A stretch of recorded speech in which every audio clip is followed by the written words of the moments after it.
नमस्कार किसान भाइयों, मैं doctor Akash Saroha alpha hybrid seed company में आपका बहुत बहुत स्वागत करता हूं। तो किसान भाइयों, आइए आज हम बात करते हैं अल्फा हाइब्रिड सीड कंपनी की पीबी 1718 वैरायटी के बारे में।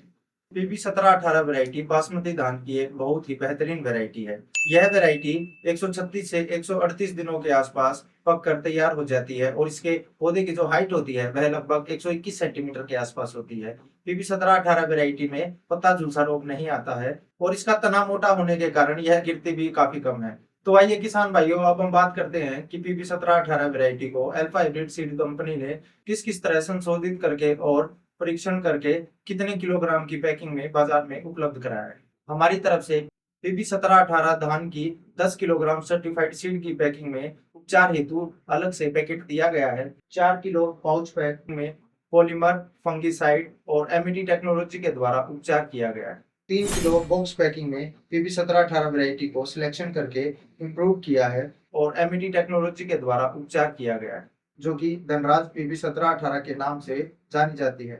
तो आइए किसान भाइयों, अब हम बात करते हैं एमिटी टेक्नोलॉजी के बारे में। धन्यवाद आकाश। जो आप लोग धान के बीज को एमईटी टेक्नोलॉजी से उपचारित कर रहे हैं, ये जो एमईटी टेक्नोलॉजी है ये है माइक्रो इनकैप्सुलेशन टेक्नोलॉजी, सूक्ष्म कवच तकनीक। ये एक अमेरिकन प्रोप्राइटरी तकनीक है। इसमें जो एमईटी तकनीक है ये इसका इस्तेमाल इसलिए किया गया है ताकि जो भी पोषक तत्व हम बीज को दे रहे हैं उनकी उपलब्धता बीज को लगातार बनी रहे।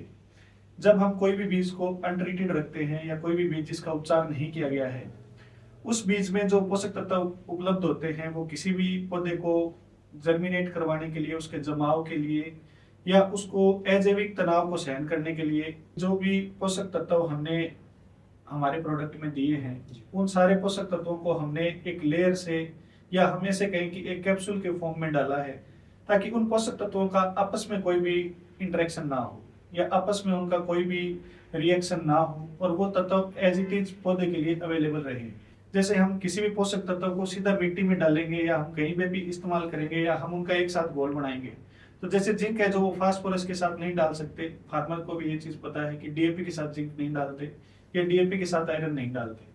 उसका रीजन ये है कि जिंक और फास्फोरस आपस में रिएक्शन करते हैं, जिसकी वजह से पौधे को ना जिंक अवेलेबल होता है ना फास्फोरस अवेलेबल होता है।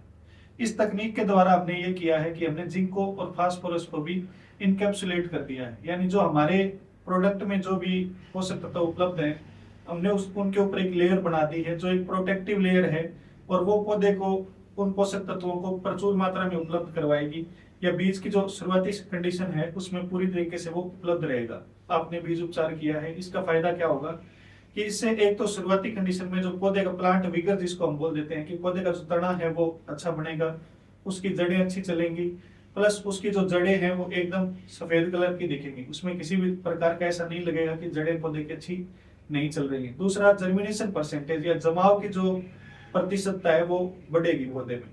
तीसरा, इसमें जो सबसे बड़ा बेनिफिट होगा वो ये होगा कि किसी भी प्रकार का जो अजैविक तनाव है, मौसम के कारण जो भी तनाव है, उसको भी झेलने की पौधे में क्षमता आएगी। तो मैं डॉक्टर शेखर कासनिया का बहुत बहुत धन्यवाद करता हूं कि इन्होंने हमें बहुत ही महत्वपूर्ण जानकारी दी। तो किसान भाइयों, आइए आके मिलकर लगाते हैं अल्फा हाइब्रिड सीड कंपनी के धान और अच्छी पैदावार लेते हैं, क्योंकि अगर हमारा किसान अच्छी पैदावार लेगा तो हमारा देश आगे बढ़ेगा। धन्यवाद। धन्यवाद डॉक्टर। धन्यवाद।